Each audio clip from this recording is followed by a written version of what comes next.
નમસ્કાર વિદ્યાર્થી મિત્રો, સ્વાગત છે તમારું વર્લ્ડ ઇનબોક્સમાં.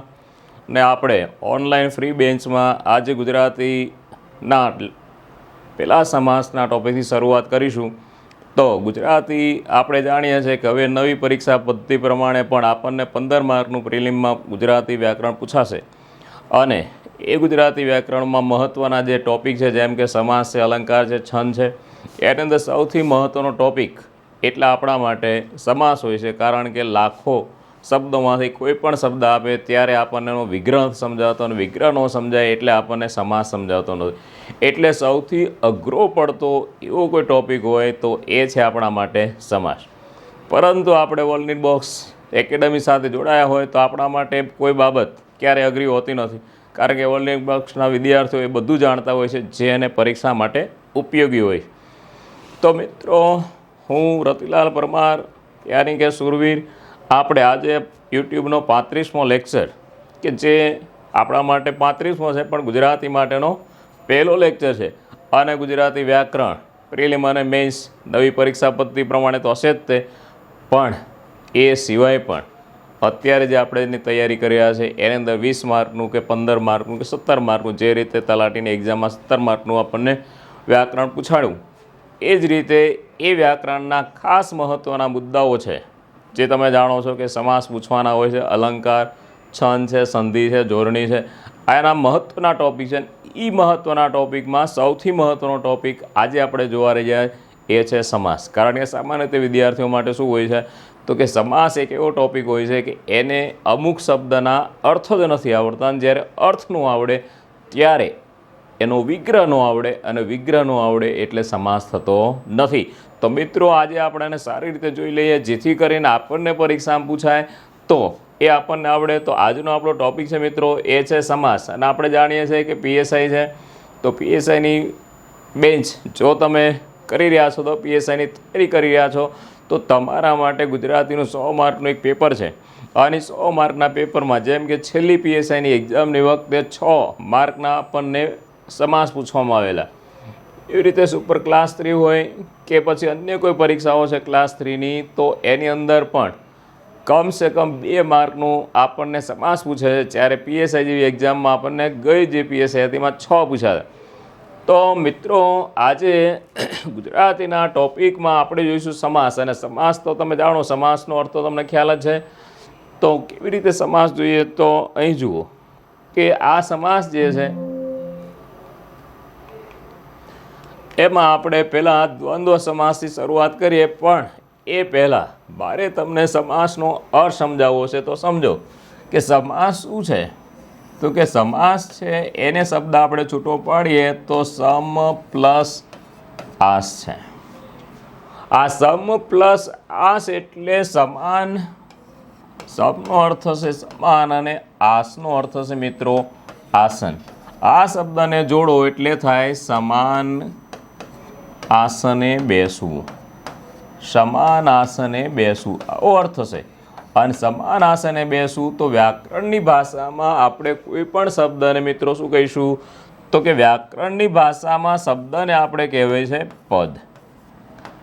શું કહેવાય છે? પદ. અને આપણે જાણીએ છીએ પ્રમાણે કે હવેથી આપણને વ્યાખ્યામાંથી પણ પ્રશ્ન પૂછાય છે. અને વ્યાખ્યામાંથી પ્રશ્ન પૂછાય ત્યારે આપણી જે લોક બોલચાલની રોજબરોજની ભાષા છે, એ રોજબરોજની ભાષા પ્રમાણે આપણને પૂછાતું નથી. આપણે વ્યાકરણિક ભાષાનો ઉપયોગ કરવો પડે, અને વ્યાકરણિક ભાષામાં શબ્દને આપણે કહીશું પદ.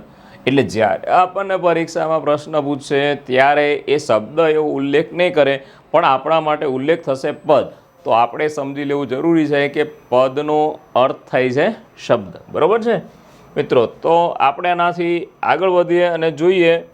તો સૌથી પહેલો સમાસ આમ તો એ છે આપણી પાસે દ્વંદ્વ. આમ તો 7 સમાસના પ્રકાર હોય: દ્વંદ્વ, દ્વિગુ, તત્પુરુષ, મધ્યમપદ, ઉપપદ, કર્મધારય અને બહુરી.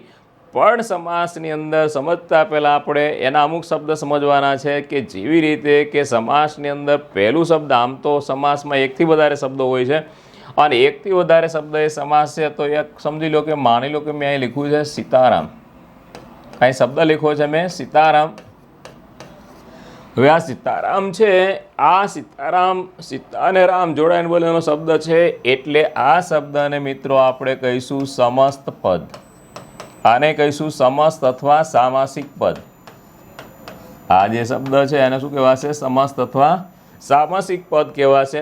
આ સમસ્ત પદનો પહેલો શબ્દ છે અથવા પહેલું પદ છે, તો પહેલા પદને આપણે એને મિત્રો પૂર્વ પદ કહીશું અને છેલ્લા પદને આપણે ઉત્તર પદ કહીશું. હવે આ બેની વચ્ચેનું જે પદ હોય મિત્રો એને મધ્યમ પદ કહેવાય. મધ્યમ પદ.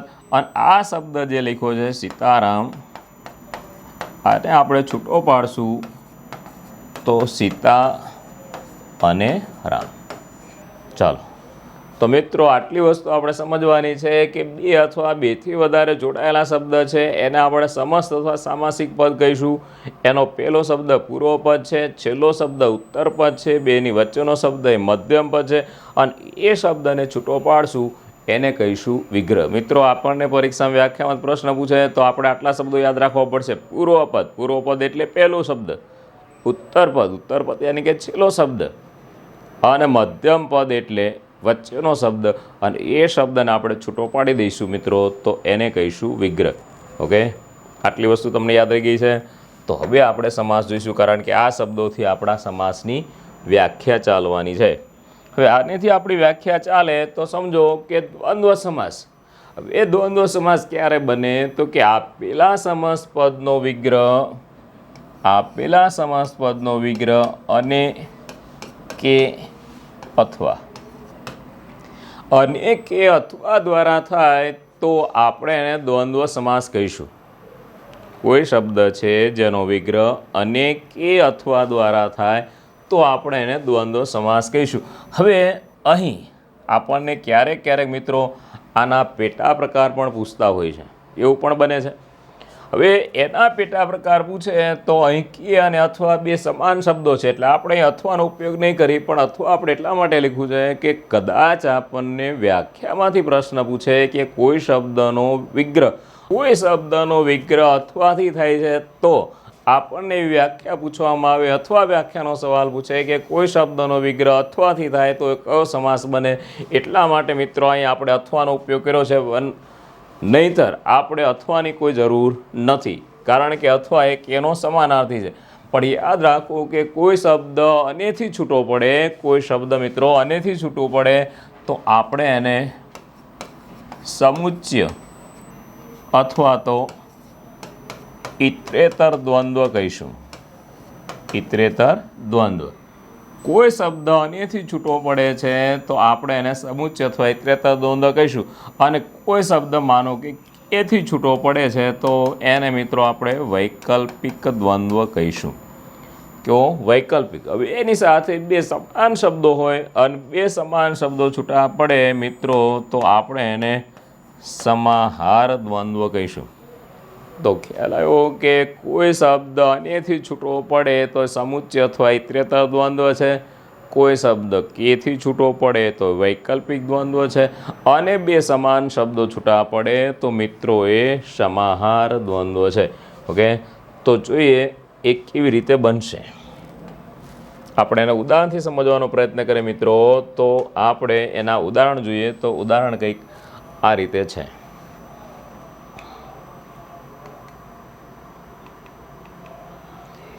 ચાલો, દ્વંદ્વ સમાસના ઉદાહરણ અહીં આપણને આપેલા છે અને આપણે એની વ્યાખ્યાને બરોબર રીતે સમજી લીધી છે. એટલા માટે હવે ખાલી આપણે એનો વિગ્રહ સમજવાનો છે. ઓકે, તો એ આપ્યું છે માતા પિતા, છૂટવું પડશે માતા અને પિતા, અને માતા અને પિતા એવું અનેથી છૂટું પડ્યું માટે આપણે એને સમુચ્ચય અથવા ઇતરેતર દ્વંદ્વ કહીશું. અહીં છે સુરણ બટાટા. આ સુરણ બટાટા એટલે સુરણ કે બટાટા, અને સુરણ કે બટાટા હશે તો એનો અર્થ થશે કેથી છૂટો પડ્યો માટે વૈકલ્પિક દ્વંદ્વ બનશે. અહીં લખ્યું સંકલ્પ વિકલ્પ. સંકલ્પ અને વિકલ્પ અનેથી છૂટું પડ્યું મિત્રો, એટલે આપણે એને સમુચ્ચય અથવા ઇતરેતર દ્વંદ્વ કહીશું. અહીં આવવું જવું, આવવું અને જવું આવું અને જવું એવું છૂટું પડે છે, માટે એ પણ સમુચ્ચય અથવા ઇતરેતર દ્વંદ્વ છે. હરક શોક, હરક કે શોક, હરક કે શોક એવો આપણે શબ્દ છૂટો પાડશું તો કેથી પડશે, માટે આપણે એને વૈકલ્પિક દ્વંદ્વ કહીશું. મોજ મજા, મોજ અને મજા, મોજ અને મજા લખશું તો મિત્રો એ થશે સમુચ્ચય અથવા ઇતરેતર. ગોળખાંડ, ગોળ અને ખાંડ, ગોળ અને ખાંડ એવો આપણે વિગ્રહ કરશું તો મિત્રો ગોળ અને ખાંડ થશે સમુચ્ચય અથવા ઇતરેતર. વાંકા ચૂકા, વાંકા કે ચૂકા, વાંકા કે ચૂકા એવું કેથી છૂટું પડ્યું મિત્રો, માટે એને આપણે વૈકલ્પિક દ્વંદ્વ કહીશું. ખટ મીઠા, ખાટા કે મીઠા, ખાટા કે મીઠા એવું કેથી છૂટું પડ્યું, માટે આપણે એને વૈકલ્પિક દ્વંદ્વ કહીશું. નળ દમયંતી, નળ અને દમયંતી આ બે શબ્દ અનેથી છૂટા પડશે, માટે એ સમુચ્ચય અથવા ઇતરેતર બનશે. મુખોમુખ, મેં હમણાં તમને સમજાવ્યું કે બે સમાન શબ્દો છૂટા પડે તો એ સમાહાર હશે. મુખોમુખ તો મુખ અને મુખ, મુખ અને મુખ કોઈ પણ સમાન શબ્દો છૂટા પડે મિત્રો તો એમાં ખાલી અનેનો જ ઉપયોગ થાય. અને મુખ અને મુખ, અને મુખ અને મુખ એવું લખશો તો એ થશે સમાહાર દ્વંદ્વ. ઓકે. સ્ત્રી પુરુષ, સ્ત્રી કે પુરુષ, કાં તો સ્ત્રી હોય ને કાં પુરુષ હોય, સ્ત્રી અને પુરુષ બેયનો હોય, એટલે સ્ત્રી કે પુરુષ આમ કેથી છૂટું પડશે, માટે તે વૈકલ્પિક દ્વંદ્વ બનશે. રામ લક્ષ્મણ, તો રામ અને લક્ષ્મણની જોડી છે, માટે રામ અને લક્ષ્મણ એવો શબ્દ આપણે વિગ્રહ કરીશું તો એ બનશે સમુચ્ચય અથવા ઇતરેતર. અહીં લખ્યું છે અન્ન પાણી, અન્ન અને પાણી, અન્ન અને પાણી એવો વિગ્રહ કરીશું મિત્રો તો થઈ જશે એ પણ સમુચ્ચય અથવા ઇતરેતર દ્વંદ્વ. મન લોચન, મન અને લોચન આવો જ્યારે આપણે વિગ્રહ કરીએ છીએ મન અને લોચન ત્યારે તે સમુચ્ચય અથવા ઇતરેતર છે. રુચિ કે અરુચિ, આ રુચિ એટલે પસંદ ને અરુચિ એટલે નાપસંદ, રુચિ કે અરુચિ, આમ રુચિ કે અરુચિ એવો આપણે વિગ્રહ કરીશું મિત્રો તો એ થશે વૈકલ્પિક દ્વંદ્વ. હલન ચલન, હલન અને ચલન આ બે સમાહાર બનશે, કારણ કે બે સાથે બોલાય છે. હલન ચલન એ દીર્ઘ શબ્દ બને છે, માટે હલન અને ચલન એ થશે મિત્રો સમાહાર દ્વંદ્વ. મન હૃદય, મન અને હૃદય, મન અને હૃદય એવો વિગ્રહ કરશું તો મિત્રો થશે સમુચ્ચય અથવા ઇતરેતર. સવાર સાંજ, સવાર કે સાંજ બેમાંથી એક જ હોય, સવાર ને સાંજ બે સાથેનો હોય, સવાર કે સાંજ એટલે કેથી છૂટું પડશે, માટે સમુચ્ચય અથવા ઇતરેતર હશે. હિન્દી ગુજરાતી, હિન્દી કે ગુજરાતી આમ કેથી છૂટું પડશે, માટે એ પણ વૈકલ્પિક હશે. હોમ હવન તો એ સાથે હશે હોમ અને હવન, હોમ અને હવન આપણે લખશું મિત્રો તો થઈ જશે સમુચ્ચય અથવા ઇતરેતર. ઊંચ નીચ, ઊંચ કે નીચ બેમાંથી એક જ હોય અને બેમાંથી એક હોય તો વૈકલ્પિક બનશે, માટે આપણે એને વૈકલ્પિક દ્વંદ્વ કહીશું. પૂજા પ્રાર્થના, તો પૂજા અને પ્રાર્થના સાથે હોય છે તો પૂજા અને પ્રાર્થના એવો વિગ્રહ થશે તો મિત્રો થશે સમુચ્ચય અથવા ઇતરેતર. દાળ ચોખા, તો દાળ અને ચોખા પણ સાથે હોય છે તો દાળ અને ચોખા એટલે આપણે એને પણ સમુચ્ચય અથવા ઇતરેતર કહીશું. વાડી ખેતર, તો બંને એક જ છે એટલે વાડી અને ખેતર, માટે એને પણ આપણે સમુચ્ચય અથવા ઇતરેતર કહીશું. નર નારી, હવે નર અને નારી બે જુદા છે એટલે નર કે નારી, આ નર કે નારી એવું લખશો તો મિત્રો થઈ જશે વૈકલ્પિક દ્વંદ્વ. 5 7, તો બે સંખ્યા અલગ અલગ છે માટે 5 કે 7, 5 કે 7 કરશું તો મિત્રો થશે વૈકલ્પિક દ્વંદ્વ. સુખ દુઃખ, તો સુખ અને દુઃખ બંને સાથે જ હોય એટલે સુખ અને દુઃખ, અને સુખ અને દુઃખ કરીશું તો થશે મિત્રો સમુચ્ચય અથવા ઇતરેતર. કીર્તનોત્સવ, તો કીર્તન અને ઉત્સવ બે સાથે જ હોય એટલા માટે કીર્તન અને ઉત્સવ, માટે આપણે એને કહીશું સમુચ્ચય અથવા ઇતરેતર. કાળા ભૂરા, કાળા કે ભૂરા કારણ કે બે નો હોય, કાળા હોય ને ભૂરા હોય એવું તો બને જ નહીં એટલે કાળા કે ભૂરા તો આપણે એને કહીશું વૈકલ્પિક દ્વંદ્વ. જીવ જંતુ એ બંને સાથે જ હોય, જીવ અને જંતુ, માટે આપણે એને સમુચ્ચય અથવા ઇતરેતર દ્વંદ્વ કહીશું. 2 3, બે સંખ્યા અલગ છે એટલે કેથી છૂટવું પડશે 2 કે 3, ત્યારે એ બની જશે વૈકલ્પિક દ્વંદ્વ. ગુણ જસ બે સાથે જ હોય, ગુણ અને જસ, માટે ગુણ જસ એ સમુચ્ચય અથવા ઇતરેતર છે શુભ કે અશુભ બે સાથે નહીં હોય એટલે શુભ કે અશુભ. શુભ કે અશુભ લખશું તો એ બનશે વૈકલ્પિક દ્વંદ્વ. કણે કણ, હવે આ બે શબ્દો સરખા થઈ ગયા છે અને બે સરખા શબ્દો હોય તો અન્યથી જ છૂટા પડે અને અન્યથી છૂટા પાડો તો એ થાય સમાહાર દ્વંદ્વ કણ અને કણ. મિત્રો સાધુ સંત તો એ બંને સાથે જ હોય, સાધુ અને સંત માટે સમુચ્ચય અથવા ઇતરેતર દ્વંદ્વ છે. લોચન મન તો લોચન અને મન બે સાથે જ છે એટલે લોચન અને મન. તો આપણે એને કહ્યું સમુચ્ચય અથવા ઇતરેતર. મોજ શોખ, મોજ અને શોખ બે સાથે જ હોય એટલા માટે એ પણ સમુચ્ચય અને ઇતરેતર છે. રાત દિવસ બે સાથે ન હોય એટલે રાત કે દિવસ, અને રાત કે દિવસ હશે તો બનશે વૈકલ્પિક દ્વંદ્વ. અને લાલ પીળું એ પણ બે એક સાથે ન હોય, કાં તો લાલ હોય ને કાં તો પીળું હોય એટલે લાલ કે પીળું, માટે એ પણ બનશે વૈકલ્પિક દ્વંદ્વ. ઓકે મિત્રો, આ છે દ્વંદ્વ સમાસના એવા ઉદાહરણો, દ્વંદ્વ સમાસના એવા ઉદાહરણો જે જીસીઆરટીસીના પુસ્તક પ્રમાણે છે. માટે આપણને પરીક્ષામાં જીસીઆરટીસીના ઉદાહરણો પૂછાય છે એટલે એ ઉદાહરણો જો અહીં સોલ્વ થઈ જાય તો આપણા માટે ઘણી બધી સમસ્યાઓ હલ થઈ જાય અને તમને ખ્યાલ આવી ગયો હશે કે આનો વિગ્રહ કેવી રીતે થાય છે. કારણ કે વિગ્રહની ખબર પડશે તો જ ખ્યાલ આવશે કે આ સમાસ કેવી રીતે થાય છે. તો અહીં દ્વંદ્વ સમાસ ત્રણ પ્રકારે આપણે જોવાનો છે. અનેથી છૂટવો પડે છે સમુચ્ચય અથવા ઇતરેતર છે. કોઈ શબ્દ કેથી છૂટવો પડે તો વૈકલ્પિક છે. અને બે સરખા શબ્દો છૂટા પડે છે ત્યારે મિત્રો એ સમાહાર છે. અને એવી આપણને સામાન્ય રીતે ખ્યાલ પડી જાય કે આ બે સરખા છે. ઓકે, તો દ્વંદ્વ સમાસ વિશે આપણે જાણવા જેટલું ખાલી એટલું જ છે કે અને કે અથવાથી એનો વિગ્રહ થશે. અને મેં કહ્યું એમ બે એવા શબ્દો હશે જે જોડાયેલા છે તો એ સમુચ્ચય અથવા ઇતરેતર છે, બે અલગ અલગ છે તો વૈકલ્પિક છે, અને બે સમાન છે તો સમાહાર દ્વંદ્વ છે. ઓકે, ચાલો મિત્રો, તો આ હતું દ્વંદ્વ સમાસ અને એના ઉદાહરણો જે આપણને ઘણી વખત પરીક્ષામાં દાળ ચોખા પૂછાઈ ગયેલું છે, અહીં આપણને 2-3 પૂછાઈ ગયેલું છે, અહીં આપણને રાત દિવસ પૂછાઈ ગયું છે, અહીં સ્ત્રી પુરુષ પૂછાઈ ગયું છે. આ બધા શબ્દો છે આપણને ઘણી વખત પૂછી નાખ્યા છે અને હજી પણ પૂછશે કારણ કે જીસીઆરટીસીના પુસ્તક પ્રમાણે છે. આગળ વધીએ તો આપણો નેક્સ્ટ સમાસ આવે છે તત્પુરુષ. મિત્રો સૌથી વધારે પૂછાતો સમાસ કોઈ હોય તો એ છે તત્પુરુષ સમાસ. અને તત્પુરુષ સમાસ છે એ વધારે પૂછવાનું કારણ પણ છે કે એને ઘણા બધા શબ્દથી વિગ્રહ કરી શકાય. તો તત્પુરુષની વ્યાખ્યા શું છે? તો તત્પુરુષની વ્યાખ્યા એ છે કે આપેલા શબ્દને વિભક્તિના પ્રત્યયથી આપણે વિગ્રહ કરવાનો હોય. જે શબ્દનો વિગ્રહ વિભક્તિના પ્રત્યયથી થાય છે મિત્રો એને આપણે તત્પુરુષ કહીશું. અને સીધી વાત છે કે વિભક્તિ 8 પ્રકારની હોય. 8 પ્રકારની વિભક્તિ હોય તો એમાંથી 6 પ્રકાર એવા છે, મતલબ કે કર્તા અને સંબોધનને છોડીને 6 પ્રકાર એવા આવે કે જેનાથી તમે કોઈ શબ્દને છૂટો પાડી શકો છો.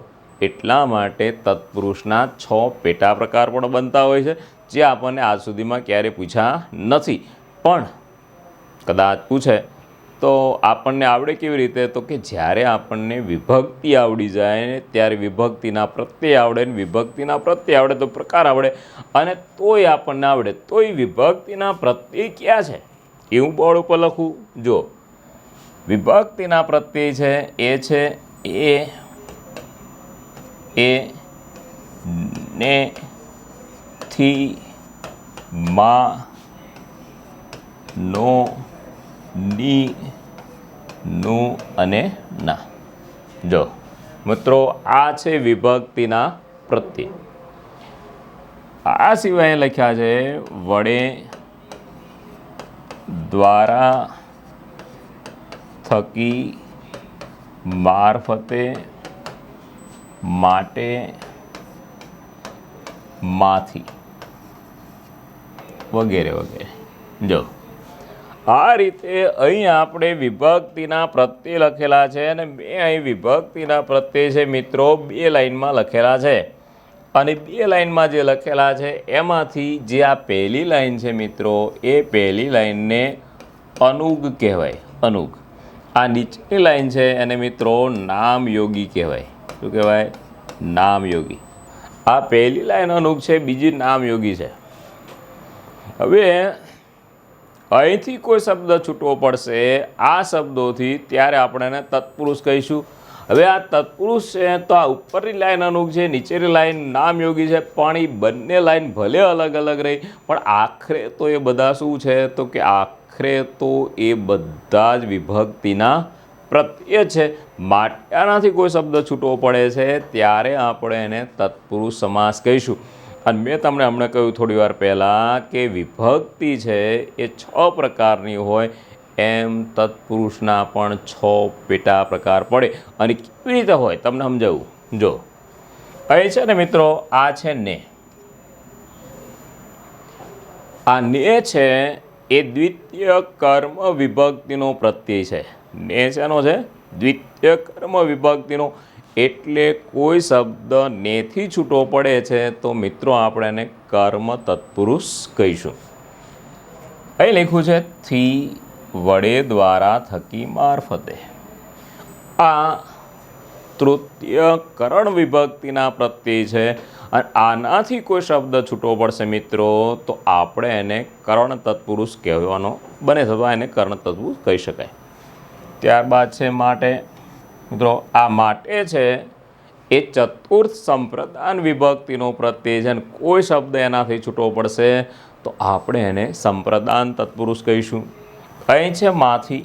મિત્રો આ માથી એ પંચમી અપાદાન વિભક્તિનો પ્રત્યય છે. અને કોઈ શબ્દ માથીથી છૂટવો પડે છે ત્યારે આપણે એને અપાદાન તત્પુરુષ કહીશું. અહીંયા છે નોની, નુના. આ નોની, નુના એ ષષ્ઠી સંબંધ વિભક્તિના પ્રત્યય છે. કોઈ શબ્દ એનાથી છૂટવો પડશે તો આપણે એને સંબંધ તત્પુરુષ કહીશું. અને અહીં છે મા અને એ. આ છે સપ્તમી અધિકરણ વિભક્તિના પ્રત્યય. આનાથી કોઈ શબ્દ છૂટવો પડે છે મિત્રો તો આપણે એને અધિકરણ તત્પુરુષ કહીશું. જો મિત્રો, આ જે મેં તમને અત્યારે પ્રકાર કયા એ કદાચ તમારી સમજમાં નવો પણ આવ્યો એવું બની શકે. કારણ કે એના માટે આપણે શું કરવું પડે, પહેલાં વિભક્તિ શીખવી પડે. અને વિભક્તિ શીખીએ તો આપણને એના પ્રકાર આવડે, અને પ્રકાર આવડે તો એના પદની આપણને ખબર પડે. એટલે મિત્રો આપણે આગળ જ્યારે વિભક્તિ શીખશું ત્યારે તમને આપમેળે આવડી છે. એટલે કદાચ તમને ન ફાવ્યું હોય તો એમાં કાંઈ મૂંઝાવા જેવું નથી. તો હવે મિત્રો આના ઉદાહરણો જોઈશું આપણે કે આના ઉદાહરણો છે એ કેવી રીતે બને છે અને કેવી રીતે આપણે એ વિભક્તિના પેટા પ્રકાર સહિત આપણે એને સમજવાનું છે. તો જુઓ, અહીં આપણી પાસે એના પ્રકાર આપી દીધેલા છે. હવે અહીં આપણા ઉદાહરણ છે અને ઉદાહરણને આપણે એના વિગ્રહ સાથે એના પ્રકારથી જોઈશું, જે તમને આવડી જશે. માનો કે ભૂતળ છે, તો ભૂતળ એટલે ભૂ એટલે પાણી, ભૂ એટલે જમીન, અને તળ એટલે તળિયું. તો જમીનનું તળ, તો જમીનનું તળ એટલે નુંથી છૂટવું પડે. નુંથી છૂટવું પડે તો આપણે એને સંબંધ તત્પુરુષ કહીશું. અહીં છે ઘટમાળ. ઘટમાળ એટલે ઘટનાની માળા. ઘટનાની માળા મતલબ ઘટનાની હરોળ. તો ઘટનાની માળા છે, તો ઘટનાની માળા હશે તો નીથી છૂટું પડ્યું છે, માટે એ પણ સંબંધ તત્પુરુષ છે. બ્રહ્મલોક, તો બ્રહ્મનો લોક, જ્યાં બ્રહ્મ વસે છે, જ્યાં ભગવાન વસે છે, એનો જે લોક છે, એની જે દુનિયા છે એને બ્રહ્મલોક કહેવાય. તો એનો માલિક બ્રહ્મ છે એટલે બ્રહ્મનો લોક. અને બ્રહ્મનો લોક કરીશો તો એ પણ થશે સંબંધ તત્પુરુષ. અહીં લખ્યું છે મૂરખ હાથે. મૂરખ હાથે એટલે મૂર્ખાના હાથે. અને મૂર્ખાના હાથે લખશું તો ના થશે, અને મૂર્ખાના હાથે એવું થશે તો એ પણ સંબંધ તત્પુરુષ થશે. અહીં લખ્યું આંતર પ્રેરિત. આંતર પ્રેરિત, આંતર એટલે હૃદય અને પ્રેરિત તો આપણે જાણીએ છીએ પ્રેરણા. તો આંતરથી પ્રેરિત, અને આંતરથી પ્રેરિત એવું આપણે વિગ્રહ કરશું તો થીથી છૂટવું પડશે. અને થીથી છૂટવું પડશે તો મિત્રો એ થશે કરણ તત્પુરુષ. કારણ કે આંતર એટલે હૃદયથી પ્રેરિત. હવે એ લખ્યું છે ભગીની પ્રેમ. આ ભગીની એટલે બેન, ભગીનીનો પ્રેમ. અને ભગીનીનો પ્રેમ છે એવું જો આપણે કરીશું તો એ સંબંધ તત્પુરુષ બની જશે મિત્રો. અહીં નર્મદા કાંઠે, તો નર્મદાના કાંઠે. અને નર્મદાના કાંઠે એવો વિગ્રહ કરશો તો નાથી છૂટું પડશે, માટે એ પણ સબંધ તત્પુરુષ બનશે. અહીં લખ્યું છે આત્મશક્તિ, તો આત્મશક્તિ એટલે આત્માની શક્તિ, અને આત્માની શક્તિ એવો વિગ્રહ કરીશું તો નીથી છૂટું પડે છે, માટે એ પણ સબંધ તત્પુરુષ છે. અહીં લખ્યું છે પ્રવેશ દ્વાર, તો પ્રવેશ દ્વાર એ પ્રવેશ માટેનું દ્વાર છે, પ્રવેશ કરવા માટેનું દ્વાર છે, તો માટેથી છૂટું પડ્યું છે, માટે એ અપાદાન તત્પુરુષ કહેવાશે, સંપ્રદાન તત્પુરુષ કહેવાશે. અહીં યાત્રાધામ, તો યાત્રાનું ધામ, અને યાત્રાનું ધામ છે એમ છૂટું પડશે તો એ પણ થશે સબંધ તત્પુરુષ. અહીં સુરભી સુત, તો સુરભીનો સુત, આ સુરભી એટલે ગાય થાય, તો સુરભીનો સુત આમ ગાયનો પુત્ર એવો આપણે વિગ્રહ કરીએ તો નો થશે, અને નો હશે તો આપણે એને સબંધ તત્પુરુષ કહીશું. અહીં લખ્યું હરિજન, તો હરિના જન એવું નાથી આપણે એને છૂટું પાડશું, માટે એ પણ બનશે સબંધ તત્પુરુષ. અહીં લખ્યું છે રાજગૃહ, તો રાજાનો ગૃહ, અને રાજાનો ગૃહ એવું આપણે વિગ્રહ કરીશું તો એ પણ થશે સબંધ તત્પુરુષ. વજ્રઘાત, તો વજ્રનો આઘાત, અને વજ્રથી આઘાત કરવામાં આવે છે, તો વજ્રથી અથવા વજ્રનો, એ જો વજ્રનો કરશું તો સંબંધ થશે, અને વજ્રથી લખશું તો કરણ તત્પુરુષ થશે મિત્રો, એટલે વજ્રથી પણ થઈ શકે. સ્વજન, સ્વજન એટલે પોતાનું જન, અને પોતાનું જન એવો વિગ્રહ કરો છો તો નું થાય છે, અને નું હશે તો સંબંધ તત્પુરુષ છે. વન લાવરી, તો વનની લાવરી, લાવરી એક પક્ષી છે, તો નીથી છૂટું પડશે, અને નીથી છૂટું પડશે તો એ પણ સંબંધ તત્પુરુષ છે. હવે માતૃભક્ત, તો માતાનો ભક્ત, અને માતાનો ભક્ત એવો વિગ્રહ પડશો તો નો થશે, અને નો થાય તો એ પણ મિત્રો યાની કે સંબંધ તત્પુરુષ થશે. સ્નેહ ભીના, તો સ્નેહથી ભીના, અને સ્નેહથી ભીના આપણે લખશું તો સ્નેહથી ભીના થી એનો વિગ્રહ થશે, માટે એ થશે કરણ તત્પુરુષ. મઢી ઓટે, તો મઢીના ઓટે, મઢી એટલે ઝૂંપડી થશે, તો મઢીના ઓટે એવો આપણે વિગ્રહ કરશું તો એ પણ સંબંધ તત્પુરુષ થશે. ધરાતળ, તો ધરાનું તળ, ધરા એટલે પૃથ્વી, અને પૃથ્વીનું તળ એમ કરશો તો નું થશે, ને નું હશે તો સંબંધ તત્પુરુષ હશે. ઘર ધંધા, તો ઘરના ધંધા, અને ઘરના ધંધા એવું આપણે લખીએ મિત્રો તો નાથી છૂટવું પડે એટલે સંબંધ તત્પુરુષ થશે.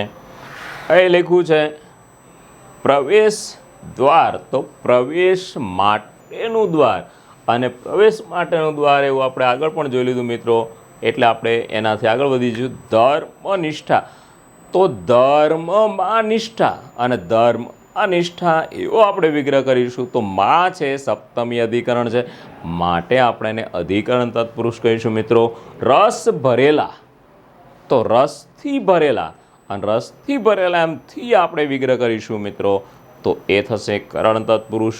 સોના મહોર, તો સોનાની મહોર, અને સોનાની મહોર એવો વિગ્રહ કરીશું તો એ પણ સંબંધ તત્પુરુષ થશે મિત્રો. ગંગોદક, તો ગંગાનું ઉદક, ઉદક એટલે પાણી, અને ગંગાનું ઉદક એવો વિગ્રહ કરશો મિત્રો તો એ પણ થશે સંબંધ તત્પુરુષ. સ્ત્રી સ્વાતંત્ર્ય, તો સ્ત્રી માટેનું સ્વાતંત્ર્ય, તો સ્ત્રી માટેનું સ્વાતંત્ર્ય છે એ માટે છે, માટે સંપ્રદાન છે એટલે એને સંપ્રદાન તત્પુરુષ કહીશું. રસ વિભોર, તો રસથી વિભોર, અને થી આપણે છૂટું પાડશું તો મિત્રો કરણ તત્પુરુષ થઈ જશે. કઈ લખ્યું છે ઘર પ્રવેશ, તો ઘરમાં પ્રવેશ, અને ઘરમાં પ્રવેશ એવો માંથી વિગ્રહ કરશું તો એ અધિકરણ તત્પુરુષ થશે. જીવન પ્રસંગો, તો જીવનના પ્રસંગો, અને જીવનના પ્રસંગો એવો વિગ્રહ કરશું તો મિત્રો નાથી છૂટું પડશે તો આપણે એને સંબંધ તત્પુરુષ કહીશું. એ લખ્યું છે ગુજરાત યાત્રા, તો ગુજરાતની યાત્રા, અને ગુજરાતની યાત્રા એવો વિગ્રહ કરશું તો પણ યા ની થશે, અને ની થશે તો ફરી પાછું એ સંબંધ તત્પુરુષ છે. ક્રમભંગ તો ક્રમનો ભંગ, અને ક્રમનો ભંગ એવો વિગ્રહ થશે તો એ પણ સંબંધ તત્પુરુષ થશે મિત્રો. યંત્રયુગ તો યંત્રયુગ તો યંત્રનો યુગ, ત્યાં પણ નોથી છૂટવું પડશે એટલે એ પણ સંબંધ તત્પુરુષ છે. વહન ગીત તો વહનનું ગીત, તો વહનનું ગીત એવો વિગ્રહ કરશું તો ત્યાં પણ નું આવશે, અને નું આવશે તો એ પણ મિત્ર સંબંધ એની સંબંધ તત્પુરુષ થઈ જશે. મતભેદ, મતથી થતો ભેદ, મતથી થતો ભેદ, મત યાની કે વિચાર, વિચારથી થતો ભેદ, આમથી વિગ્રહ પાડીશું તો મિત્રો એ પણ થશે કરણ તત્પુરુષ. અને વૃક્ષ પ્રીતિ તો વૃક્ષ માટે પ્રીતિ, આ વૃક્ષ માટે પ્રીતિ લખશું તો મિત્રો એ થશે સંપ્રદાન તત્પુરુષ. હવે લખ્યું ઇન્દ્રપ્રસ્થ જન, તો ઇન્દ્રપ્રસ્થના જન એટલે ઇન્દ્રપ્રસ્થના લોકો, અને નાથી છૂટવું પડશે તો મિત્રો એ સંબંધ તત્પુરુષ. રામ વિજય તો રામનો વિજય, અને રામનો વિજય વિગ્રહ કરશો તો મિત્રો એ પણ થશે સંબંધ તત્પુરુષ. સમુદ્ર કાંઠો તો સમુદ્રનો કાંઠો, સમુદ્રનો કાંઠો એવો વિગ્રહ કરશો તો એ પણ થશે સંબંધ તત્પુરુષ. હવે લખ્યું કીર્તિ ગાથા તો કીર્તિ માટે ગાથા, અને કીર્તિ માટેની જે ગાથા છે તો અહીંયા માટે છે, માટે સંપ્રદાન તત્પુરુષ હશે. અને વનપટ તો વનનું પટ, અને વનનું પટ એવું લખશું તો મિત્રો થશે એ સંબંધ તત્પુરુષ. તો મિત્રો આ રીતે આપણે આનો વિગ્રહ કરી શકીએ. અને મેં તમને હમણે પણ જણાવ્યું, ફરી જણાવું કે અહીં આપેલા શબ્દો એ તમારા જીસીઆરટીસીના પુસ્તક પ્રમાણે હોય છે, એટલા માટે આપણને આ શબ્દો પરીક્ષામાં બેઠા જ પૂછાય છે. આપણે જાણી શકીએ આ શબ્દો જેને તમને વિચાર આવતો જ હશે કે આ બધા શબ્દો આપણને પરીક્ષામાં પૂછાયેલા છે. તો પૂછાવાનું કારણ શું છે તો કે જીસીઆરટીસીના બુક પ્રમાણેના છે માટે. ઓકે, ચાલો તો એનાથી આગળ વધીએ. અને નેક્સ્ટ સમાસ છે આપણો ઉપપદ. હા, ઉપપદ સમાસ હોય મિત્રો તો ઉપપદની અંદર એવું હોય કે આપેલા સમાસ પદનું ઉત્તરપદ, ઉત્તરપદ યાની કે છેલ્લું પદ, છેલ્લું પદ યાની કે છેલ્લો શબ્દ, છેલ્લો શબ્દ છે એ ક્રિયા દર્શાવતો હોય. અને સીધી વાત છે કે કોઈ શબ્દ ક્રિયા દર્શાવે મિત્રો તો એના વિગ્રહમાં અંતે નાર આવે. કોઈ શબ્દ જ્યારે ક્રિયા દર્શાવે મિત્રો તો એના વિગ્રહમાં અંતે નાર આવે. અને એ સમજી લો કે નાર ક્યારે આવે તો કે નાર ત્યારે જ આવે જ્યારે આપેલો શબ્દ હોય ને એ આપેલા શબ્દનો છેલ્લો શબ્દ ર, જ, દ, સ્થ, ધર, ક, ખ, લ, અળ કે જ્ઞ. જો કોઈ શબ્દ ક્રિયા બને ત્યારે એના વિગ્રહમાં નાર આવે, અને નાર ત્યારે જ આવે જ્યારે આપેલા શબ્દનો છેલ્લો અક્ષર ર, જ, દ, સ્થ, ધર, ક, લ, અળ કે જ્ઞ હોય છે. આવો કોઈ પણ શબ્દ પાછળ આપ્યો હોય મિત્રો ત્યારે એનો વિગ્રહ નાર થાય, અને નાર થાય તો સમાસ કયો થશે? ઉપપદ સમાસ થશે. ઓકે, તો આપણે એને એના ઉદાહરણથી જોઈશું. આપણે યાદ રાખી લેવાનું કે ક્રિયા દર્શાવે તો વિગ્રહ નાર હોય, અને નાર ક્યારે હોય તો કે આપેલા શબ્દના છેલ્લા અક્ષર ર, જ, દ, સ, ધર, ક, લ, ળ કે જ્ઞ હોય છે. ઓકે, ચાલો તો એને ઉદાહરણથી જોઈએ મિત્રો. અને ઉદાહરણથી જોઈશું તો અહીં આપણી પાસે એના ઉદાહરણ આવી ગયા છે, અને એને આપણે વિગ્રહ કરીને જોઈશું. તો સૌથી પહેલું છે સત્યવાદી. સત્યવાદી એનો છેલ્લો અક્ષર શું છે? દ. આપણે જોયું ર, જ, દ, સ, ધર. સત્યવાદી એટલે સત્ય વધનાર, અને વધવું એટલે બોલવું, એટલે વિગ્રહ શું થયો? સત્ય વધનાર, અને પાછળ નાર આવ્યું એટલે એ થશે ઉપર.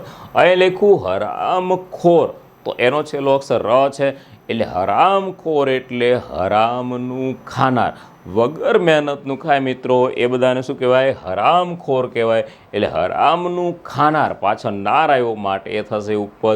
ડંકાધારી, તો ડંકાને ધારણ કરનાર, અહીંયા પણ અંતે શું છે? ર છે.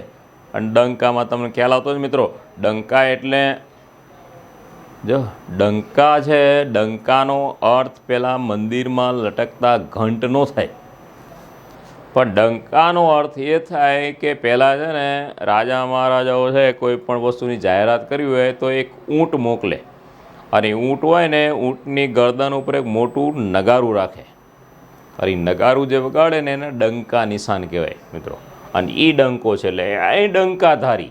આ ડંકાધારી એટલે ડંકો ગળામાં નહીં પણ ઊંટના ગરદન પર હોય એટલે એને ડંકાધારી કહેવાય. તો ડંકાને ધારણ કરનાર એને કહેવામાં આવે ઉપપદ. ત્યારબાદ આપણે જોઈશું સ્વર્ગસ્થ. અને સ્વર્ગસ્થ એટલે પાછળ આવ્યું સ્થ. આપણે જોયું તો સ્વર્ગમાં વસનાર, સ્વર્ગે જે રહેતા આપણા પૂર્વજો એને શું કહેવાય? સ્વર્ગસ્થ એટલે સ્વર્ગમાં વસનાર. તો અંતે આવશે નાર, માટે એ પણ થશે ઉપપદ. અહીં લખ્યું ખિસ્સા કાતરું. આ શબ્દ તો આપણે સાંભળ્યો છો મિત્રો, એટલે ખિસ્સા કાતરું એટલે ખિસ્સા કાતરનાર. આજકાલ આની સંખ્યા બહુ વધી ગઈ, થોડું ધ્યાન રાખવું. તો ખિસ્સા કાતરું તો ખિસ્સા કાતરનાર, તો એનો પણ છેલ્લો અક્ષર કયો છે? ર છે. માટે એ પણ નાર વિગ્રહ કરશે, ને નાર વિગ્રહ કરશે તો સમાસ થશે ઉપપદ. અહીં લખ્યું નર્મદા. તો નર્મ એટલે આનંદ, અને દા એટલે આપનાર, આનંદ આપનાર. અને આનંદ આપનાર એવો તમે વિઘ્ન કરશો તો એનો પણ છેલ્લો શબ્દ શું છે? દ છે. એટલે આનંદ આપનાર નર્મદા એટલે ઉપપદ થશે. અહીં લખ્યું સરોજ. આ સર એટલે સરોવર, અને જ એટલે જન્મનાર. સરોવરમાં જન્મનાર એને કહેવાય સરોજ. અને જે સરોજને આપણે બીજા અર્થમાં શું કહીશું તો કે કમળ. કમળને સરોજ કહેવાય. એટલે સરોવરમાં જન્મનાર એવું આપણે વિગ્રહ કરશું તો એ પણ થશે ઉપપદ. અહીં લખ્યું મનોહર. તો પાછળનો શબ્દ આવશે ર, એટલે મનને હરનાર. અને મનને હરનાર એવો વિગ્રહ કરશો તો અંતે આવશે નાર, અને નાર આવશે તો આપણે એને કહીશું ઉપપદ સમાસ. મિત્રો અહીં છે જશોદા. આ જસ, જસ એટલે કીર્તિ, અને દા એટલે આપનાર, જસ આપનાર એવું આપણે વિગ્રહ કરીશું તો થશે ઉપપદ સમાસ. અને છેલ્લો અક્ષર છે મિત્રો આપણે કહ્યું પ્રમાણે દ છે. અહીં આપ્યું ભયંકર. ભયંકર એટલે ભય ઉત્પન્ન કરનાર, ભય યાની કે ડર. ડર ઉત્પન્ન કરે અને ભયંકર કહેવાય, અને પાછળ આવ્યો ર એટલા માટે એ બનશે ઉપપદ ભયંકર. અહીં લખ્યું ગિરિધર. આ ગિરિધર, ગિરી આપણે બે હસ્વઈ કરીશું તો ગિરિનો અર્થ પર્વત થશે, અને ધર એટલે ધારણ કરનાર. તો ગિરિને ધારણ કરનાર, આમ ગિરિને ધારણ કરનાર એવો વિગ્રહ થશે તો એ થશે ઉપપદ સમાસ. અહીં લખ્યું ગૌરવ પદ. ગૌરવ પદ એની કે પદ નથી મિત્રો, શબ્દ શું છે? પ્રદ.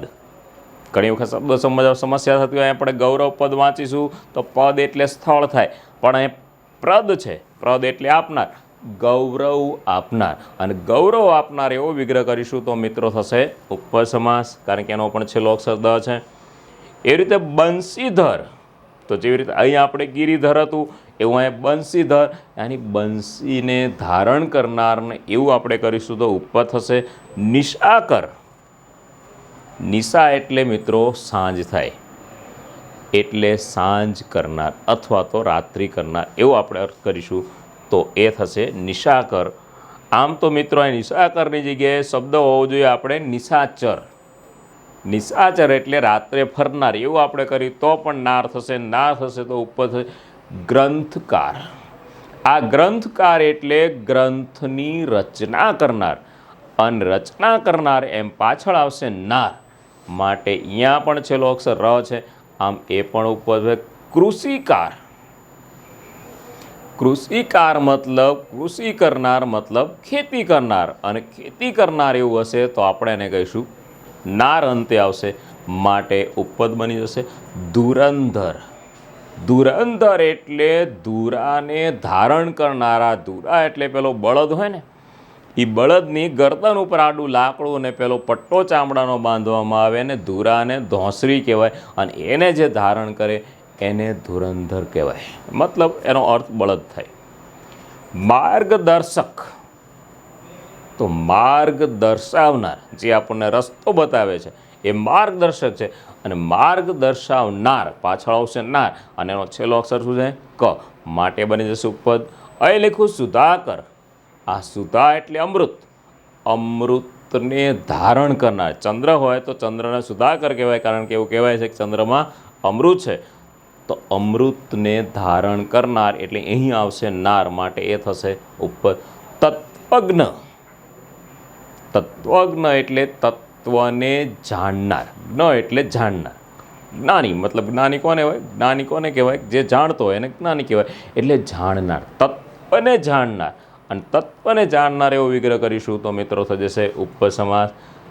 જીવ રખું. તો રખું છે, રખુંનો અર્થ થશે રક્ષણ કરનાર, અને આગળ શબ્દ છે જીવ, તો જીવનું રક્ષણ કરનાર. તો પાછળ આવ્યું નાર, માટે એ પણ થશે ઉપપદ. નૃત્યકાર. તો સીધી વાત છે, નૃત્યકારને તો આપણે જાણીએ નૃત્ય કરનાર, અને જે નૃત્ય કરશે એને નૃત્યકાર કહીશું. મણિધર. મણિધર એટલે મણીને ધારણ કરનાર. પેલો સાપ હોય એ સાપને મણિધર પણ કહેવાય, કારણ કે મણીને ધારણ કરે છે, તો એટલે મણિધર છે. અભયદા. અભયદા એટલે અભય આપનાર, અને અભયનો અર્થ થાય કે કોઈ પણ જાતનો ડર ન રાખવો, એને શું કહેવાય? અભય કહેવાય. તો અભયદા એટલે અભયદાન આપ્યું કે તમે કોઈ પણ જાતના ડર વિના કંઈ પણ કહી શકો છો, અને અભયદા કહેવાય. ભયંકર, એ આપણે જોયું આગળ, ભય ઉત્પન્ન કરનાર. ગોપાળ. આ ગોપાળ એટલે ગાયોને પાળનાર, અને ગોપાળ લખ્યું હોય, ગોવાળ પણ લખ્યું હોય, અને ગોપાલ પણ લખ્યું હોય, ગમે તે લખ્યું હોય, પણ આગળ ગો આવ્યું એટલે ગાયોને પાળનાર થઈ જશે. દિલ રખું. દિલ રખવું એટલે દિલ રાખનાર. આ દિલ રાખનાર મતલબ આપણી વાતને જે સમજે અને એને સ્વીકારે એને દિલ રખવું કહેવાય. દિલ રાખનાર. સર્વજ્ઞ. તો સીધી વાત છે, સર્વ એટલે બધા અને જ્ઞ એટલે જાણ. બધું જાણનાર હોય એને આપણે કહીશું સર્વજ્ઞ. કૃતજ્ઞ. મિત્રો કૃતજ્ઞ એટલે કરેલા ઉપકારને જાણનાર. આપણે કોઈના પર ઉપકાર કર્યો છે અને એ ઉપકારને યાદ રાખે છે તો એ કૃતજ્ઞ છે. પણ અહીં કૃતજ્ઞની જગ્યાએ કૃતજ્ઞ હોત તો કરેલા ઉપકારને ભૂલી જનાર, જેને આપણે હિન્દીમાં નમક હરામ અને નમક હલાલ કહીશું. વિભાકર. આ વિભા એટલે સવાર. સવાર કરનાર મતલબ અજવાળું કરનાર જે છે, તેજ કરનાર છે, એને આપણે કહીશું વિભાકર. હૃદય ભેદક. તો હૃદયને ભેદનાર મતલબ હૃદયને ચીરી નાખે એવી જે વાત છે એને હૃદય ભેદક કહેવાય, અથવા તો હૃદયની વાતને બહાર લાવે છે. સુખકર. તો સીધી વાત છે કે સુખ કરનાર છે, મતલબ સુખ આપનાર છે, અને સુખ આપનાર છે એવું આપણે વિગ્રહ કરીશું તો થઈ જશે ઉપપદ સમાસ. અહીં છે અંબુજ મિત્રો, અને અંબુ એટલે પાણી થાય, અને જ એટલે જન્મનાર. પાણીમાં જન્મનાર એને કહેવાય અંબુજ, અને અંબુજનો બીજો અર્થ થશે કમળ, કારણ કે એ પાણીમાં જન્મે છે. પગરખું. પગરખું મતલબ પગનું રક્ષણ કરનાર. આપણે જે જોડા ધારણ કર્યા છે એ ધારણ કરવાનું કારણ શું છે? તો કે આપણા પગનું એ રક્ષણ કરશે, માટે આપણે એને પગરખું કહીશું. કંઠસ્થ. કંઠસ્થ એટલે કંઠમાં વસનાર. કંઠમાં વસનાર મતલબ કે આપણને કોઈ પણ વસ્તુ યાદ રહી ગઈ છે, ગમે ત્યારે પૂછો તો એ આપણા ગળામાં હાજર જ હોય, એટલે કે તરત આપણે એને કહી શકીએ, એને કહેવાય કંઠસ્થ, એટલે યાદ રાખવું. પૂર્વજ. સીધી વાત છે, પૂર્વે જન્મનાર. આપણી પહેલાં જે જન્મ્યા છે એને આપણે પૂર્વજ કહીશું, એને કે પૂર્વ જન્મનાર છે. હૈયાફાટ. ઘણા બધા દુઃખના પ્રસંગો હોય, એટલા બધા જોરથી રડતા હોય કે આપણને એમ થાય કે એનું હૃદય ફાટી જશે, આમ હૃદયને ફાડનાર એટલે થશે ઉપપદ સમાસ. મધ્યસ્થ. આ મધ્યસ્થ એટલે મધ્યમાં રહેનાર, જે બેની વચ્ચે રહે છે એ મધ્યસ્થ છે, માટે એને મધ્યસ્થમાં રહેનાર કહીશું તો પાછળ આવશે નાર. દિનકર. દિનકર આમ તો સૂર્યનું નામ પણ છે, એટલે સૂર્યનું કામ પણ છે અજવાળું કરવાનું, એટલે દિવસ કરનાર. તો દુઃખદ. સીધી વાત છે, જેવી રીતે સુખદ હોય એમ દુઃખદ હોય. દુઃખદ યાની દુઃખ આપનાર. અને જે આપણને દુઃખ આપે છે એને શું કહીશું? દુઃખદ. અને તટસ્થ. તટસ્થ એટલે તટે વસનાર. તટ મતલબ કિનારો. જે કિનારે વસે છે, નદી હોય કે સમુદ્ર હોય, એના કિનારે વસે એને એવું કહે તટસ્થ મતલબ તટે વસનાર. પાપડ તોડ. પાપડ તોડી નાખે એવો એટલે પાપડ તોડનાર. અને પાપડ તોડનારને કહીશું આપણે પાપડ તોડ. આમ એ થશે પાપડ તોડનાર એટલે પાછળ આવશે નાર. તો મિત્રો આપણે એ સમજ્યા છે કે ઉપપદ એટલે આપેલા સમાસપદનું ઉત્તર પદ છે એ ક્રિયા દર્શાવતું હોય. કોઈ શબ્દ જ્યારે ક્રિયા દર્શાવતું હોય ત્યારે એના વિગ્રહમાં અંતે નાર આવે. નાર ત્યારે આવે જ્યારે આપેલા શબ્દના છેલ્લા અક્ષરો ર, જ, દ, સ્થ, ધર, ક, લ, ળ કે જ્ઞ હોય છે. અહીં જોઈ શકીએ છીએ દ છે, ર છે, સ્થ છે. જેવી રીતે મેં તમને કહ્યું છે દ, જ, ર વગેરે શબ્દો છેલ્લા હશે એ આપણે જોઈ શકીએ. જેમ કે અહીંયા જ્ઞ છે, આપણે જેમ છેલ્લે જોયું છે, સ્થ છે, આમ જ છે, ખ છે. આવી રીતના છેલ્લા અક્ષરો હોય મિત્રો ત્યારે એ ઉપસમાસ બને છે. ઓકે, ખ્યાલ આવી ગયો? આમ ઉપસમાસ છે એમાં છેલ્લે શું જોવાનું હોય છે? ક્રિયા જોવાની હોય છે મિત્રો. ત્યાર પછીનો આપણો સમાસ છે મધ્યમ પદ લોપી સમાસ. આ મધ્યમ પદ લોપી સમાસ તો સૌથી પહેલી વાત તો આપણે એ જોવાની છે કે લોપ. અહીં લોપ શબ્દનો આપણે અર્થ જોઈશું. તો લોપનો અર્થ થાય અદ્રશ્ય કે ગાયબ. અદ્રશ્ય કે ગાયબ. આ લોપનો અર્થ થશે અદ્રશ્ય અથવા તો ગાયબ. કોઈ શબ્દ છે વચ્ચેથી ગાયબ થઈ જાય છે તો આપણે એને મધ્યમ પદ લોપી કહીશું. તો આ સીધી વાત છે કે મધ્યમ પદ એટલે વચ્ચેનું પદ શું થાય છે? ગાયબ થાય છે. અને વચ્ચેનું શબ્દ ગાયબ થાય તો આપણે એને મધ્યમ પદ લોપી સમાસ કહીશું. અને સીધી વાત છે કે કોઈ શબ્દ ગાયબ થઈ ગયો છે એવું આપણે જણાવવું હોય તો વિગ્રહ કરતી વખતે મધ્યમ પદ દર્શાવવું જરૂરી હોય છે. આવો એક સવાલ આપણને 2019ના PSIમાં પૂછેલો કે મધ્યમ પદના વિગ્રહમાં મધ્યમ પદ દર્શાવવું જરૂરી નથી. પણ વાસ્તવમાં વિધાન કેવું છે? ખોટું છે, કારણ કે જણાવવું જરૂરી છે. ઓકે, તો કોઈ પણ બે શબ્દ છે ને એની વચ્ચેનો એક શબ્દ લોપ થઈ જાય છે મિત્રો, અદ્રશ્ય થઈ જાય છે, ત્યારે આપણે એને મધ્યમ પદ લોપી સમાસ કહીશું. તો જોઈએ કેવી રીતે થાય છે એને ઉદાહરણથી સમજી લઈએ મિત્રો. તો અહીં આપણે એના ઉદાહરણ જોઈશું. તો આપણી પાસે છે ઉદાહરણો એના. સૂર્યમુખી. તો સૂર્ય તરફનું મુખ, વચ્ચે એક શબ્દ આવ્યો તરફ. સૂર્ય તરફનું મુખ, આમ વચ્ચેનો શબ્દ જે લોપ થઈ ગયો આપણે દર્શાવશું એટલે મધ્યમ પદ લોપી થઈ જશે. વિજય મહોત્સવ. તો વિજય માટે કરવામાં આવતો મહોત્સવ. તો માટે કરવામાં એવો વચ્ચે એક શબ્દ વચ્ચે એટલે ત્યાં મધ્યમ પદ લોપ. ટપાલ પેટી. ટપાલ નાખવા માટેની પેટી. તો વચ્ચે એક શબ્દ આવ્યો નાખવા માટેની. વિજય સેના. તો વિજય મેળવેલી સેના. તો વચ્ચે આવશે મેળવેલી એટલે મધ્યમ પદ લોપી થઈ ગયું છે. મયુરાસન. તો મોરની આકૃતિવાળું આસન. તો વચ્ચે આવ્યું આકૃતિવાળું. પાંજરાપોળ. તો પાંજરાઓ રાખવા માટેની પોળ અથવા તો જગ્યા. તો રાખવા માટેની. ત્યાં વચ્ચે શબ્દ આવ્યો મધુપુષ્પો. તો મધુપુષ્પો એટલે મધુ માટેના પુષ્પો. આ મધુ માટે, મધુનો અર્થ થાય દારૂ. દારૂ હે ને મહુડો, એને મધુપુષ્પ કહેવાય કે એમાં દારૂ બને. તો દારૂ બનાવવા માટેના પુષ્પો એટલે એને કહીશું મધુપુષ્પો. આવકવેરો. તો આવક પર લેવામાં આવતો વેરો. તો વચ્ચે શબ્દ આવશે લેવામાં આવતો. કાચ ઘર. તો કાચમાંથી બનાવેલું ઘર. તો વચ્ચે શબ્દ આવશે બનાવેલું. અહીં આવશે આગગાડી. આગ વડે ચાલતી ગાડી. તો વડે ચાલતી ગાડી આવશે. અહીં છે ઘર જમાય. તો ઘરમાં રહેતો જમાય. તો વચ્ચે આવશે રહેતો. જઠરાગ્નિ. તો જઠ્ઠરમાંથી ઉત્પન્ન થતો અગ્નિ. તો વચ્ચે શબ્દ આવશે ઉત્પન્ન થતો. અહીં પૂરણ પોળી. તો દાળનું પૂરણ ભરેલી પોળી. તો વચ્ચે આવશે દાળનું પૂરણ. હાથ રૂમાલ. હાથમાં રાખવામાં આવતો રૂમાલ. તો વચ્ચે આવશે રાખવામાં આવતો. મૃગજળ. તો મૃગને દેખાતું જળ, આ મૃગ એટલે હરણ, તો મૃગને દેખાતું જળ, તો વચ્ચે શબ્દ આવશે દેખાતું. વૃંદાવન, તો વૃંદાથી ભરેલું વન, વૃંદા એટલે તુલસી, તુલસીથી ભરેલું વન એટલે વચ્ચે આવશે ભરેલું. રાતવાસો, રાત્રિ દરમિયાન કરાતો વાસ, તો વચ્ચે આવશે કરાતો. દાન પેટી, તો દાન નાખવા માટેની પેટી, તો વચ્ચે શબ્દ આવશે નાખવા માટેની. ધર્મ સંકટ, ધર્મથી ઉત્પન્ન થતું સંકટ, તો વચ્ચે આવશે ઉત્પન્ન થતું.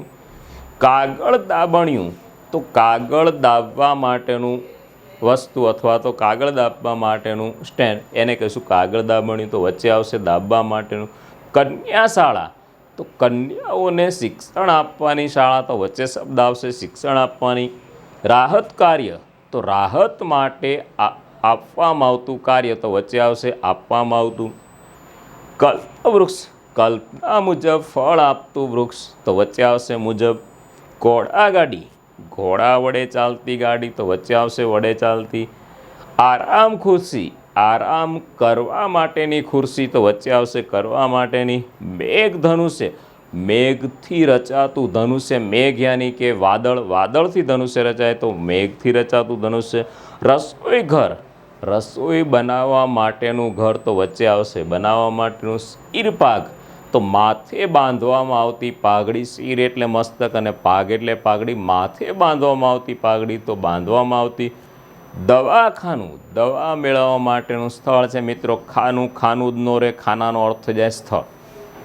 કચરા પેટી, તો કચરો નાખવા માટેની પેટી છે, તો વચ્ચે આવશે નાખવા માટેની. શિષ્યવૃત્તિ, શિષ્યને મળતી વૃત્તિ, વૃત્તિ એટલે પૈસા, એને આપણે વૃત્તિ કહીશું. શિષ્યને મળતી વૃત્તિ, તો વચ્ચે આવશે મળતી.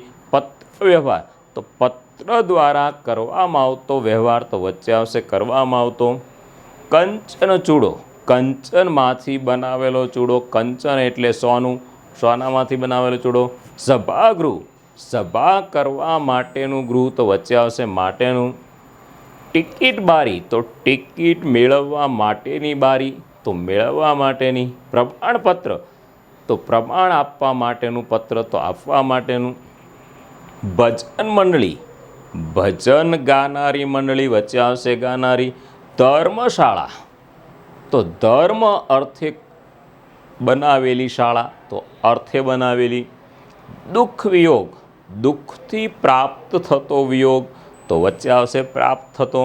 સિંહાસન, સિંહની આકૃતિવાળું આસન, તો વચ્ચે આવશે આકૃતિવાળું. દૂધ પૌવા, તો દૂધમાં ભેળવેલા પૌવા છે, તો વચ્ચે આવશે ભેળવેલા. ફૂલમાળા, ફૂલમાંથી બનાવેલી માળા, તો વચ્ચે આવશે બનાવેલી. દહીં વડા, દહીં મિશ્રિત વડા, તેમાં આવશે મિશ્રિત. લગ્ન ગીતો, લગ્ન સમયે ગવાતા ગીતો, તો વચ્ચે આવશે સમયે. જકાત નાકું, જકાત ભરવા માટેનું સ્થળ, તો વચ્ચે આવશે ભરવા માટેનું. ફૂલડા કટોરી, તો ફૂલડામાંથી બનાવેલી કટોરી છે, તેમાં બનાવેલી. પાયદળ, પગે ચાલતું દળ, પાય યાની પગ, દળ એટલે સૈન્ય, પગે ચાલતું દળ, તો વચ્ચે આવશે ચાલતું. શિલાલેખ, શિલા પર લખેલો લેખ, તો વચ્ચે આવશે લખેલો. કામધેનુ, કામના મુજબ ફળ આપતી ગાય, ધેનુ યાની કે ગાય.